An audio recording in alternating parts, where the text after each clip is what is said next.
La primera pregunta es una provocación, o sea, el triunfo de Morena en el Estado de México asegura el triunfo de Morena en el 2024, Yuri. Wow, una gran pregunta. El, Creo que lo que nos comentaba Shu, da pistas sobre esto. Por un lado, vemos que en el Estado de México triunfa la maquinaria de compra de votos de Morena.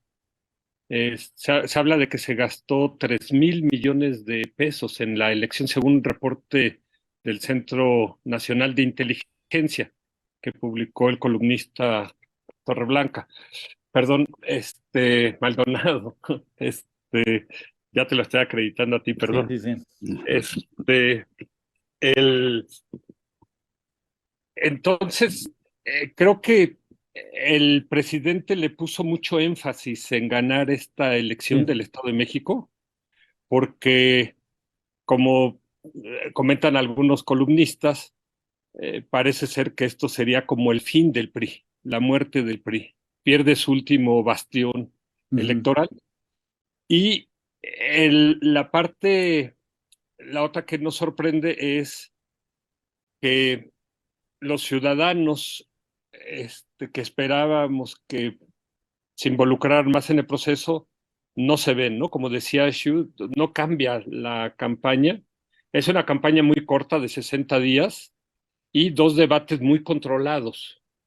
El, Parece ser que se cumplió la frase del expresidente José López Portillo, que decía, ojalá que no nos convirtamos en un país de cínicos, porque parece ser que las elecciones no están sirviendo para castigar los malos resultados de un gobierno federal y a una candidata de Morena que muchos opinamos que debería estar más bien en la cárcel, más que en una boleta electoral, porque ha sido sentenciada por el claro, Tribunal Electoral de haberse robado el diez por claro. ciento de los sueldos de los funcionarios de Texcoco cuando fue alcalde, lo cual ella misma reconoció Sí, en el primer debate, pero ella dice, no me los robé yo, se los robó mi partido, pero al no declinar ella al partido, eso la hace cómplice.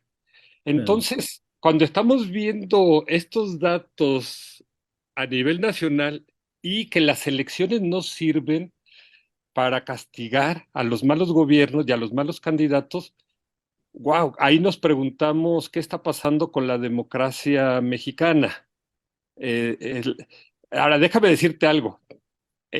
Yo reconozco y felicitaría al presidente Andrés Manuel López Obrador por ser un excelente manejador de elecciones, tener una maquinaria de compra de votos, a ver, con los siervos de la nación y metiendo a todo, él mismo hizo un acto de campaña en el Palacio Nacional, lo cual es ilegal, ¿no? Ahí con Horacio Duarte. Él, pero es un pésimo gobernante y mi percepción es que el Delfina, como había dicho alguna vez el gobernador Alfonso del Mazo, que lo dijo hace 6 años, no está preparada para gobernar. O sea, mi percepción, y lo digo aquí con toda responsabilidad, es que Delfín es una Juanita y viene el grupo de Texcoco con una mentalidad de exacción, es la palabra técnica, a ver qué se llevan, qué sacan. Pero, contestando tu pregunta, creo que el presidente se le están acabando los recursos. Cada vez es un presidente más pobre, tanto en dinero como también en cuanto a popularidad. Hay que decir que llegó hasta el 81% y ahora, de acuerdo a algunas estimaciones, está en el 54% o por ahí, Ujú. lo cual estaban otros presidentes. Entonces, creo que mi percepción es que de aquí al 2024 van a venir más derrotas del gobierno como gobierno. El, y creo que la sociedad mexicana va a aprender algo de esta elección, que es que no puede confiar tanto en los partidos, que los partidos tienen que refundarse, especialmente el PRI. El PAN estamos viendo una votación baja de ellos. El PAN, parece ser que no salieron a votar los panistas duros. Y claro, debe haber sido para ellos difícil votar por una priista. El, entonces, creo que viene una época que yo llamaría la época del salmón, de que los ciudadanos vamos a tener que navegar contracorriente, donde vamos a tener que depender más de nosotros mismos, porque no podemos confiar en este Sí. gobierno, ni en estos partidos. Entonces vamos a tener que confiar en lo que podamos hacer como individuos, como empresas, ser impecables con nuestros actos, y esa es la mayor protección en estos tiempos. Shu. Yo diría que de ninguna manera los resultados de ayer determinarán lo que suceda en el 24. Y por varias razones. La primera es porque a Morena y al presidente ya se les acabó el discurso del cambio. O sea, estas eran las últimas dos entidades donde no había habido elecciones locales, digamos, de gobernador, de ejecutivo. Solamente Coahuila permanecerá como la única entidad sin alternancia, donde el PRI logrará 100 años de ser gobierno, pero en todas las demás entidades ya hubo alternancia. De manera que Morena y el presidente tendrán que cambiar de un discurso de ser el cambio verdadero, como muchas veces le dijeron, ahora es buscar un proyecto de continuidad, que es lo que está buscando el presidente. Ahora lo que quiere el presidente es quién va a continuar con sus políticas, quién va a continuar con su legado, quién representa mejor la cuarta transformación. Entonces, ya a partir del 2024, no solamente a nivel nacional tendrán que pagar los costos de ser gobierno, que por supuesto, y ahí coincido con no solo con Yuri, con otros analistas, que el poder desgasta y por supuesto que cometer errores, por tomar decisiones, pues va desgastando a cualquier persona en el Ejecutivo, pero también vienen 9 elecciones locales donde ya son gobiernos y algunos gobiernos locales que no han sido afortunados. Casos como Veracruz, casos como Morelos, casos como inclusive Puebla, son algunos ejemplos, ¿no? Donde Morena ya está haciendo gobierno y no podrán hablar de cambio. Ahora tendrán que hablar necesariamente de continuidad y ahí vendrá la responsabilidad de los ciudadanos de evaluar o no y de premiar o castigar a quien han sido sus autoridades. Entonces, primero viene este tema importante que me parece, donde a Morena se le agotó el discurso del cambio con estas dos últimas elecciones. Regresaré al asunto del PRI más adelante si hay tiempo. Por el otro lado, hay que entender que fueron dos estados muy distintos donde hubo elecciones. Tienes un estado muy grande, muy poblado, que es el Estado de México, casi 20 millones de habitantes, donde la mitad de la población vive en pobreza, de acuerdo con los datos del INEGI. Mientras que en Coahuila es un estado de 3 millones de habitantes, donde solamente el 25% vive con pobreza, es decir, uno de cada 4 contra uno de cada 2 en el Estado de México. Luego, sin acceso a servicios, por ejemplo, básicos, en el Estado de México es más del 10% de la población en una entidad de 20 millones, 19 millones, versus Coahuila, que tienes 3% en una entidad de 3 millones. Es decir, las poblaciones que viven sin servicios, pues es muy baja, muy baja. ¿A qué voy con esto? Que discursos como el del presidente pues hacen mucho más sentido en entidades que se parecen al Estado de México más que las entidades del norte del país. Y quedó claro que a pesar de que ven bien al presidente y no tiene malos números en su aprobación, pues no necesariamente es lo que los mueve a votar. Y yo he insistido muchas veces aquí en tu espacio, estimado Eduardo, que aprobación presidencial no significará necesariamente intención de voto. Y creo que Coahuila lo reafirma. Y por el otro lado, me parece que lo que es muy importante para los que están en Va por México y esta coalición es qué tanto aporta realmente el PRI a esta coalición.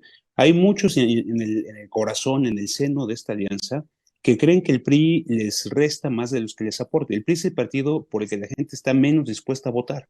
Y esto tiene que ver con algo que ya mencionaba Yuri, pues a los panistas tradicionales, pues siempre su enemigo fue el PRI, entonces les cuesta mucho trabajo salir a votar por su enemigo histórico.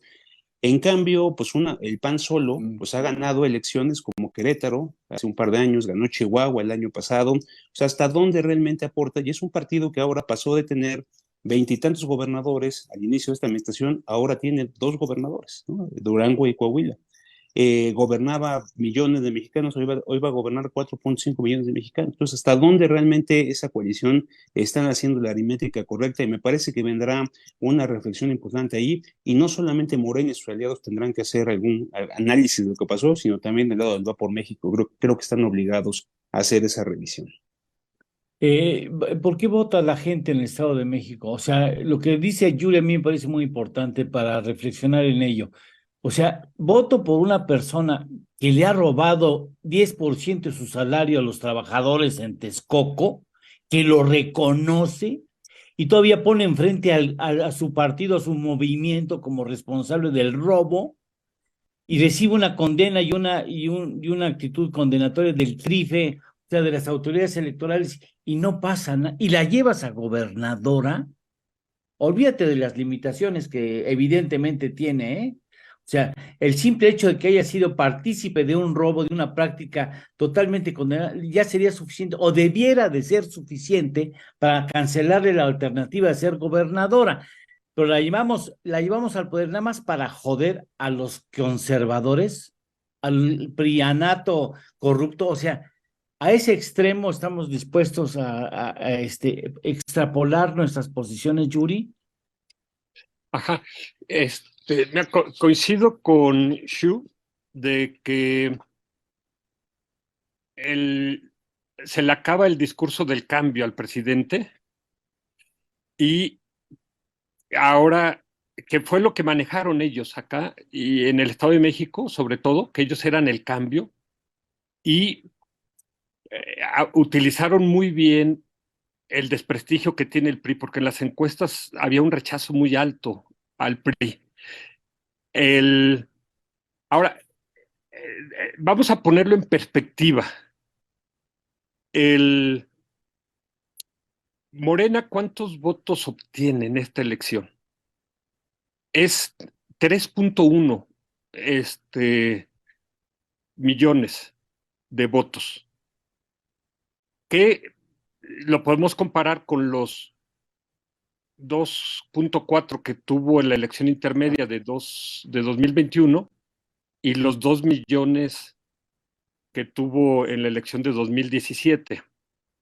Y hay que decir que Morena está dando programas sociales a 2.6 millones de mexiquenses. O sea, básicamente yo le llamaría eso una compra de voto. O sea, que Morena, si restamos los 3.1 de los 2.6, solamente obtiene 500,000 votos gratis por su linda cara. Todo lo demás es voto comprado, es su maquinaria de movilización de voto. El, pero Morena hay que decir que esperaba 3.6 millones de votos. O sea, está 500,000 votos abajo de lo que ellos estimaban. Incluso en la zona oriente ellos esperaban 1.7 millones de votos y nada más obtiene 1.4. El, ahora, si vemos qué pasó con la alianza obtiene 2.6 millones, cuando se esperaba que tuviera por lo menos 3 millones, y el modelo de rentabilidad política electoral que hicimos en la carpeta púrpura, esperábamos que llegara hasta 3.7. O sea, nos está faltando 1.100.000 votos de los que esperábamos que saliera de la marea Y rosa. no salieron. No salieron. Entonces, coincido con Xu de que esto no habla de fortaleza de Morena, habla de una debilidad fuerte de ellos y lo que él comenta, a esta debilidad política electoral que estamos viendo de Morena, se le va a agregar esto que enfatizó él, de que se le va a acabar el discurso, ¿sí? Ya lo hemos visto, que se le ha estado acabando. Ya el presidente tuvo que reconocer una semana antes de las elecciones de que es el sexenio más violento, con más asesinatos, cuando él había prometido que en 6 meses iba a pacificar el país. ¿Por qué llegó él al poder? Por tres razones. Uno, la enorme corrupción que había en el gobierno anterior, y los mexicanos no hemos visto ahí que haya más honestidad ahora, al contrario, hay más corrupción ahora, hay menos transparencia ahora. También llegó porque había mucha inseguridad y ahora hay peor inseguridad. Y el presidente había dicho que él iba a combatir, que iba a ser presidente de los pobres, y vemos que en su gobierno se han incrementado en 3,5 millones los pobres. Entonces, el discurso se le está acabando y creo que lo que comentaba Xu es muy importante. El poder desgasta y esto, el, afortunadamente, está a la vista de los ciudadanos. Entonces, mi pregunta es si vamos a ser capaces de reinventarnos como sociedad, de reinventarnos como partidos y que nuestra democracia logre sobrevivir de aquí a 2024, porque vemos, es curioso, porque a pesar de que el presidente y su partido ganan gracias al INE, a la gran organización, es lo que quieren reventar. Pareciera que ellos nos quieren llevar a convertirnos en la Venezuela del Norte o en un país comunista como Cuba, totalitario, donde no se respete la democracia, no se respeten las elecciones, no se respete el Estado de Derecho ni las libertades. Entonces es curioso porque teniendo esa gran maquinaria de mover votos y de ganar elecciones que tienen, ellos mismos la quieren Bien. dinamitar. Shu, tu punto de vista de este asunto, después, no sé si alguno de los dos pueda responder a Mauricio Salgado que dice, ¿con cuántos más porcentaje de gente que hubiera votado por la coalición se pudiera haber dado la vuelta de los resultados? Debo suponer que en el Estado de México, por supuesto. 500,000. ¿Con 500,000? Sí, 500,000. exacto. Básicamente, la Ciudad de México con 60 niveles de participación cambió el escenario, es decir, con 10% más de participación que hubiera habido, hubiera sido Y sí le dan la de vuelta. pronóstico. Pues mira, no necesariamente todos los que salgan a votar votarán en contra de Morena, ¿no? Claro, eso es cierto, claro. Pero además en un estado tan diverso y tan grande como es el Estado de México, pero más o menos se esperaba, como decía Yuri, una participación mayor. Muchos esperaban que si superaba o llegaba al 60% iba a ser una elección altamente competida. Lamentablemente, para quienes pensaban esta hipótesis, no se dio, inclusive en municipios, que decía que como Huixquilucan, que se esperaba una participación, digamos, abrumadora, pues tampoco se dio. A ver, yo regresando a tu pregunta, y lo comentaba en mi comentario introductorio, me parece que para el presidente el Estado de México es el escenario ideal de lo que él quiere. Es decir, no quiere que un candidato figure, que tenga su propuesta, que en este caso una candidata, que tenga su agenda propia, sino lo que busca es que lo que triunfe sea el proyecto que él ha denominado de la transformación. La candidata Delfina Gómez hizo 3 propuestas durante todos los 2 meses de campaña, y que es la clásica frase de no mentir, no robar y no traicionar al pueblo. Fuera de Qué eso, barbaridad. no encontramos una sola propuesta de política pública, de solución, que del otro lado, o sea, tú escuchabas a la candidata de Va por México y presentaba políticas para resolver, o propuestas para resolver los temas de agua, los temas de seguridad, temas muy complejos en la entidad. Del otro lado no lo había porque no era necesario, porque lo que querían era hacer una especie de referéndum sobre lo que está haciendo el presidente de la República, insisto, en una entidad que es caldo de cultivo propicio por su perfil sociodemográfico para esta agenda. Ayer me sorprendió, escuchaba yo el discurso de la candidata ahora gobernadora, bueno, prácticamente gobernadora electa Delfina Gómez, que decía, voy a regresar a los 125 municipios porque ahora sí les voy a decir qué vamos a hacer, ¿no? Porque realmente durante Bueno, el recorrido que hizo, bueno. pues fue a defender la transformación, o sea, no fue a defender su proyecto. O sea, ella va a decir, ahora sí, pues les voy a contar qué vamos a hacer y cómo nos vamos a organizar. Y tiene que ver con esto, y tiene que ver con lo que el presidente desea y quiere para el 2024. El presidente está convencido que se va a tratar de una especie de referéndum de su gobierno, y la gente va a tener que decidir, continúa la cuarta transformación o no. Ya eso está llevando con este constante discurso de polarización. Para él sí fue un laboratorio en el sentido de los últimos días, siguió contrastando y polarizando con todo. Yo estoy absolutamente convencido que decisiones como la de Ferrosur y Grupo México, decisiones que tomó en las últimas semanas, llevó a tratar digamos, de incentivar esta polarización entre la población para que realmente la gente poco a poco se vaya definiendo entre dos visiones o dos proyectos, que es lo que siempre ha dicho él desde hace 20, 30 años. Él es, digamos, en esto sí es muy claro el presidente. Yo nunca he engañado a nadie, ¿no? Yo siempre les he dicho lo que he propuesto y la visión que yo tengo de país, y la está llevando a la mesa para que todos tengamos que tomar esa disyuntiva.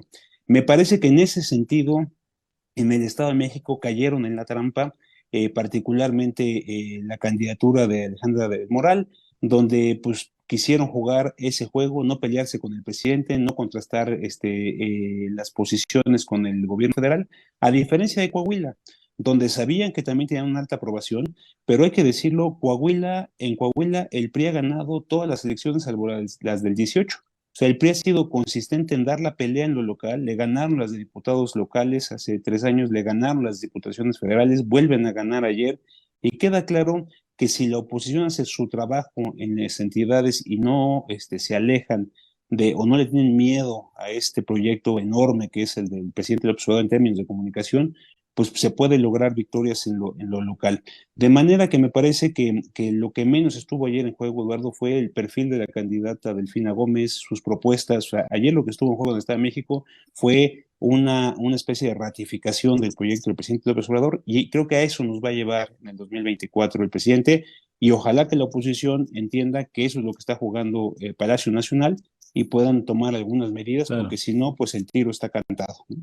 ¿Qué nos, esa es la siguiente pregunta para ambos y con eso cerraríamos. ¿Qué nos enseña a los ciudadanos las elecciones, el resultado en los dos estados? ¿Qué nos muestra específicamente a la oposición, a quienes creemos que este gobierno no ha dado buenos resultados y que no merece la confianza de la reiteración de ese movimiento en el poder? Yuri. Creo que la mayor la enseñanza es que nos faltó sociedad, nos faltaron ciudadanos, nos faltó más participación. Igual nos está faltando buenos liderazgos en los partidos, porque yo creo que la sociedad no le gustó la dirigencia nacional del PRI. Creo que también lo que estamos viendo es que desgraciadamente yo considero que Alejandra del Moral fue una buena candidata y coincido con Shu que hizo muy buenas propuestas de política pública, pero lo que nos resaltan los expertos es que faltó desde el principio de la campaña más contraste, o sea, que ella calentara, que fuera más provocativa para que esto motivara a la gente a participar. Creo que los debates deliberadamente estuvieron muy acotados, muy controlados. Precisamente a lo que le jugó Morena fue a inhibir la participación. Y creo que en eso les funcionó, a través de encuestas de decir ya está resuelto. Y creo que hasta el final de la campaña se vio que era una campaña competitiva, que realmente podría Alejandra ganar, pero fueron las últimas 3 semanas y ya no fue suficiente para motivar a todo el electorado. Creo que esa es la gran elección, o sea, de que sí le tenemos que decir al presidente, señor presidente, usted es el más corrupto de los presidentes que ha tenido México, el más derrochador, usted es el presidente que más muertos lleva 1 millón de muertos, es el presidente del 1 millón de muertos, es el presidente que ha sido peor para los pobres, es el presidente de la peor inseguridad, se lo tenemos que decir y se lo vamos a decir en su cara.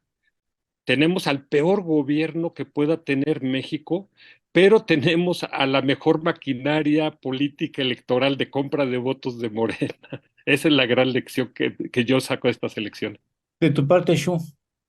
Mira, yo creo que hay que recordarle al auditorio y tener todos muy presente que la elección del 2024 es una elección muy grande, es una elección concurrente donde se elige por supuesto, presidente de la República, se renueva todo el Congreso de la Unión, 500 diputados, 128 senadores, se eligen 31 congresos locales, 9 gubernaturas, ayuntamientos en 31 estados, salvo el estado de Durango, que tuvo elección el año pasado, y Coahuila, que tuvo elección de diputados locales ahorita. ¿Por qué es importante esto?